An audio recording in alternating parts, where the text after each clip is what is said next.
Donc bienvenue pour ce nouveau numéro de Get Ready For. Aujourd'hui, troisième partie du parcours. Donc on vient de partir de Courmayeur. On est passé près de l'église.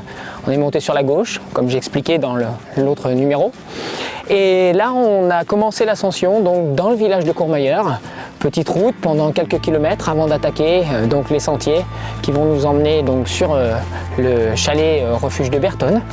Et pour ce, en avant, c'est parti.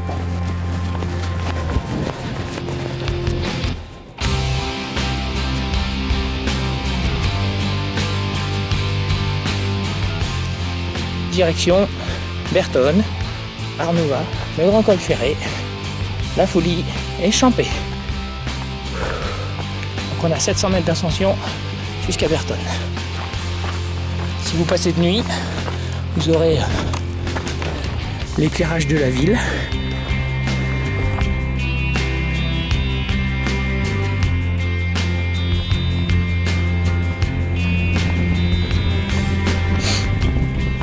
Là, il peut y avoir pas mal de vent et il fait surtout frais grâce à lui.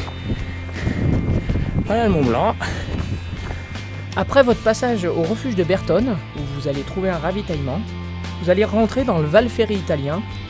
Cette petite partie-là, qui fait à peu près une dizaine de kilomètres, va vous emmener jusqu'à Arnouvaz. C'est une zone qui est un petit peu plus roulante et qui va passer par le refuge Walter Bonatti. Avec ses arêtes juste en face. C'est vraiment le Val Ferré italien et tout ce secteur-là est vraiment magnifique. Get ready for! Yeah! Après votre départ d'Arnouvaz, vous allez attaquer donc le Grand Col Ferré. Il se dissocie donc en 3 zones. Une première zone qui va vous emmener jusqu'au refuge Elena, qui est assez raide au départ et plus roulante sur la fin. Une deuxième zone qui va monter en lacet au-dessus du refuge Elena. Et une troisième zone qui se termine par une partie plus roulante où vous allez même pouvoir reprendre à courir pour arriver au sommet. Attention, au Grand Col Ferré, très régulièrement, nous avons des conditions relativement mauvaises. Donc n'hésitez pas à prendre une bonne veste sur ce passage-là. Vous pourriez rencontrer des conditions assez extrêmes.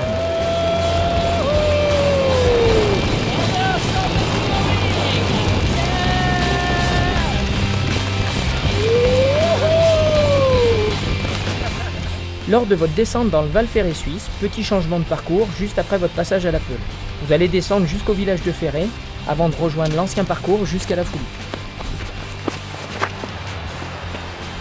On est passé avec le refroidissement à une limite pluie-neige à 2002 à peu près. Donc les conditions peuvent changer très vite. Et de ce fait, il faut vraiment prévoir de quoi se changer et tout au moins vraiment de quoi se couvrir parce que ça peut très vite tourner. Pensez à bien vous hydrater. En conditions de froid, vous allez dépenser beaucoup plus d'énergie et sachez qu'il existe des produits salés pour changer le goût. Donc là, devant ce grand hôtel, le grand hôtel du Val Ferré, on a le ravitaillement de la Foulie. Vous arrivez d'un côté, vous pointez, vous vous ravitaillez, vous repartez comme ce que je viens de faire. Donc on continue. Allez.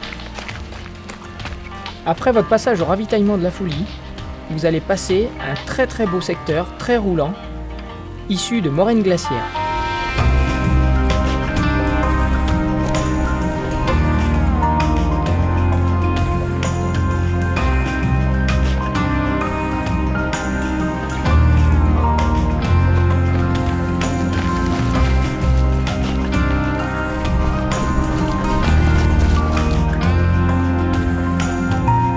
Direction Champé, on va tranquillement monter les 500 mètres de dénivelé positif pour arriver donc à la fin de notre troisième partie de reco qui va nous emmener donc jusqu'au gros ravitaillement de Champé.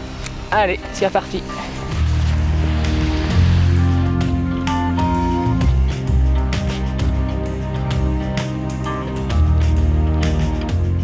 Lors de cette montée, vous allez emprunter le sentier des champignons. Vous n'êtes pas en train d'halluciner, ne les ramassez pas, ils sont en bois.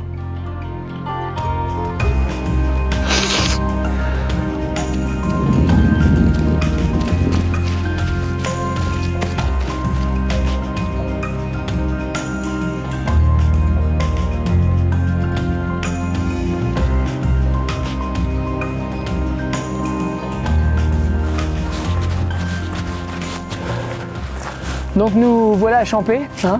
On vient de terminer l'ascension. Il nous reste 400 mètres à peu près pour aller jusqu'au ravitaillement.